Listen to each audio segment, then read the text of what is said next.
Salam jumpa Ibu Bapak, Saudara-saudari yang dikasihi Tuhan. Kita bertemu dalam Sapaan Gembala GKI. Kali ini bersama dengan saya, Pendeta Novita Sutanto dari GKI Gading Indah. Ibu Bapak, Saudara-saudari, apakah Anda adalah bos? Saya pernah beberapa kali menjadi bos. Tapi bukan karena saya pendeta, lalu jadi bos yang suka nyuruh-nyuruh orang kalau di gereja. Bukan dalam arti itu. Tapi menjadi bos dalam hal-hal yang sederhana. Beberapa kali kalau saya menyetir mobil, lalu kemudian di parkiran, saya bayar parkir lebih. Lalu tukang parkirnya bilang gini, "Makasih bos, hati-hati di jalan bos." Bahkan kadang-kadang memberikan tarif parkirnya sesuai sih. Tetap ada tukang parkir yang kadang panggilnya, "Makasih bos." Jadi bos dadakan beberapa kali. Apakah Ibu Bapak Saudara-saudari pernah mengalami itu? Jadi bos dadakan. Apa sebenarnya arti dari bos itu? Bos adalah orang yang mempunyai kuasa untuk memberi perintah. Dalam Kamus Besar Bahasa Indonesia dikatakan bahwa bos adalah orang yang berkuasa mengawasi dan memberi perintah kepada para karyawan, pemimpin, atau majikan dalam perusahaan.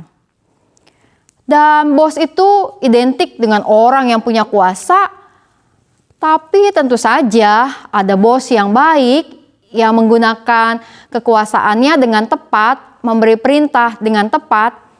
Ada pula bos yang jahat, yang buruk, yang sewenang-wenang, yang memberikan perintah tanpa memberikan empati kepada para bawahannya. Nah, Ibu Bapak, Saudara-saudara yang kasih Tuhan, kali ini kita akan berbicara tentang bos. Namun bukan bos dalam arti yang tadi. Bos ini adalah singkatan dari bukan orang sembarangan. Iya, betul. Bos, bukan orang sembarangan. Saya dan Ibu Bapak Saudara-saudari, kita semua adalah bos.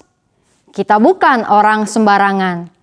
Karena kita adalah orang-orang yang telah memperoleh panggilan keselamatan di dalam Tuhan kita Yesus Kristus. Kita adalah orang-orang yang dikhususkan oleh Tuhan, dikuduskan, dipanggil, dan kita menjawab panggilan itu. Di dalam Alkitab dikatakan di Ibrani 10 ayat 10. Dan karena kehendaknya inilah kita telah dikuduskan satu kali untuk selama-lamanya oleh persembahan tubuh Yesus Kristus. Kita bersyukur kepada Allah yang kita kenal dalam nama Tuhan Yesus Kristus. Kristus yang datang ke dalam dunia berkorban bagi setiap kita dan menyelamatkan kita dari dosa dan dari kuasa maut. Kristus yang kita rayakan peristiwa kebangkitannya. Kristus yang kita rayakan dalam peristiwa Paskah yang baru saja kita lalui di dalam minggu yang lalu. Kita adalah orang-orang yang telah memperoleh dan mengenal keselamatan di dalam Tuhan. Kita adalah para bos. Kita adalah orang-orang yang telah mengetahui dan bahkan percaya, lalu hidup di dalam iman kepada Kristus yang bangkit. Di dalam Kolose pasal 3 ayat 1 dan 2, Alkitab mengatakan, "Karena itu, kalau kamu dibangkitkan bersama dengan Kristus, carilah perkara yang di atas, di mana Kristus ada, duduk di sebelah kanan Allah. Pikirkanlah perkara yang di atas, bukan yang di bumi." Sebagai orang-orang yang percaya kepada Kristus, orang-orang yang telah dikuduskan, orang-orang yang beriman pada Kristus yang bangkit, maka kita menjadi bos yang dipanggil, diajak, dan kemudian dididik oleh Tuhan untuk menjadi orang-orang yang tidak sembarangan dengan kehidupan kita. Melainkan kita menjalankan kehidupan untuk memikirkan apa yang menjadi kehendak dan rencana Allah bagi dunia ini. Apa yang Allah kehendaki terjadi di dalam dunia, itu yang kita upayakan dan kita kerjakan. Karena itu sebagai bos, kita bukan orang yang hidup semaunya kita, tapi hidup sesuai maunya Tuhan. Sebagai bos, kita bukan orang yang semena-mena memerintah orang lain, namun bersedia untuk melayani sesama. Bahkan di dalam iman kita kepada Tuhan kita Yesus Kristus, bos kita ini sebagai bos, kita adalah orang-orang yang punya kuasa. Nah, kuasa ini, Ibu Bapak, Saudara-saudari, juga ada singkatannya. Singkatannya adalah Kristus adalah sumber anugerah. Maka setiap kita adalah bos yang memiliki kuasa. Kita adalah bukan orang sembarangan yang memiliki Kristus yang merupakan adalah sumber anugerah bagi kehidupan kita. Sebagai orang-orang yang dikhususkan oleh Allah, sebagai orang-orang yang istimewa, yang dipanggil menjadi sahabat-sahabat Allah, maka kita kemudian menjadi orang-orang yang menjalankan kehidupan untuk mencari dan kemudian melakukan kehendak dan rencananya. Dan karena itu Ibu Bapak Saudara-saudari, sebuah ayat dari dalam Efesus 5 ayat 15-16 juga mau saya sharingkan yang berkata begini. Karena itu perhatikanlah dengan seksama bagaimana kamu hidup. Janganlah seperti orang bebal, tetapi seperti orang arif. Dan pergunakanlah waktu yang ada, karena hari-hari ini adalah jahat.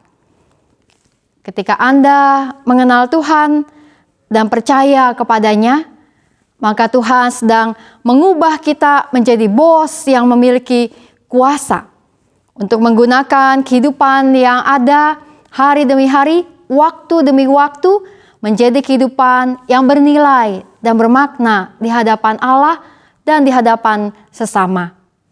Agar kehidupan kita bukan sembarang kita jalani, tetapi kita jalani dengan kewaspadaan, dengan kehati-hatian, dengan mempraktekkan cinta kasih yang Allah mau tunjukkan kepada kita.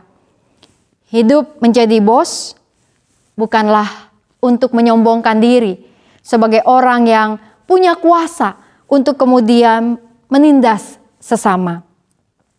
Namun menjadi bos adalah kesempatan bagi kita untuk hidup dan benar di hadapan Allah dan mempraktekannya di hadapan sesama.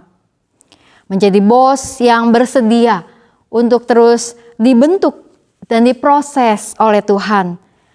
Rendah hati untuk belajar dari Sang Guru, mengakui kelemahan kita, mensyukuri kekuatan yang ada, dan menjadi sahabat bagi banyak orang.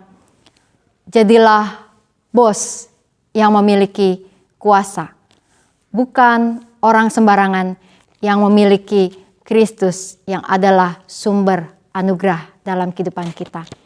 Mari kita berdoa. Tuhan yang Maha Kasih, perayaan Paskah baru berlalu dan kami memasuki minggu-minggu Paskah pada saat ini. Untuk menghayati, mensyukuri, dan kemudian juga menyaksikan kuasa dan kemenangan-Mu yang terjadi dalam kehidupan ini, yang kami alami dan kami rasakan, dan hendak kami bagikan di dalam dunia ini. Kami bersyukur ya Tuhan bahwa kami mengenal dan dikenal oleh Engkau. Engkau memilih kami menjadi umat-Mu, memanggil kami menjadi sahabat-sahabat-Mu. Tuhan yang Maha Kasih, maka biarlah kami dimampukan untuk menjalankan kehidupan kami di hari ini, juga dalam hari-hari ke depan, untuk terus mengingat, merayakan, dan menyaksikan Kristus yang bangkit melalui perkataan, perbuatan, melalui cara-cara kami menggunakan waktu dan kesempatan yang ada dalam hidup ini untuk menjadi kebaikan bagi banyak orang, dan kami terus berubah dan diubahkan oleh kuasa Roh Kudus. Berkatilah ya Tuhan setiap umat-Mu yang ada di dalam sepanjang sejarah, sepanjang tempat. Biarlah setiap umat-Mu dapat terus menjadi umat yang setia dengan perkataan dan pikiran, menjadi umat yang terus juga dapat membawa banyak hal yang baik dalam memelihara kehidupan yang ada. Kami berdoa untuk berbagai pergumulan-pergumulan yang kami miliki dalam kehidupan ini. Pergumulan di tengah-tengah kehidupan bersama keluarga, dalam pekerjaan, dalam juga pelayanan, bahkan juga di dalam kehidupan kami di tengah-tengah masyarakat. Di dalam semua hal yang terkadang membuat kami mengalami berbagai situasi yang melelahkan kami. Tuhan, biarlah kami percaya bahwa kuasa Kristus yang bangkit ada bersama kami. Engkau menemani kami melewati semua pergumulan yang ada karena sungguh kuasa-Mu adalah kuasa yang sejati. Berkatilah ya Tuhan, kiranya pelayanan setiap gereja-Mu, berkatilah setiap umat-Mu, berkatilah umat manusia di dalam dunia ini, agar terus kami melakukan apa yang baik, menjalankan kehendak dan rencana-Mu sesuai panggilan yang Kau berikan kepada setiap kami. Dalam nama Tuhan Yesus, kami berdoa. Amin. Selamat menjalankan aktivitas di hari ini, Ibu Bapak, Saudara-saudari. Salam 3S, sehat, semangat, dan sukacita. Tuhan memberkati.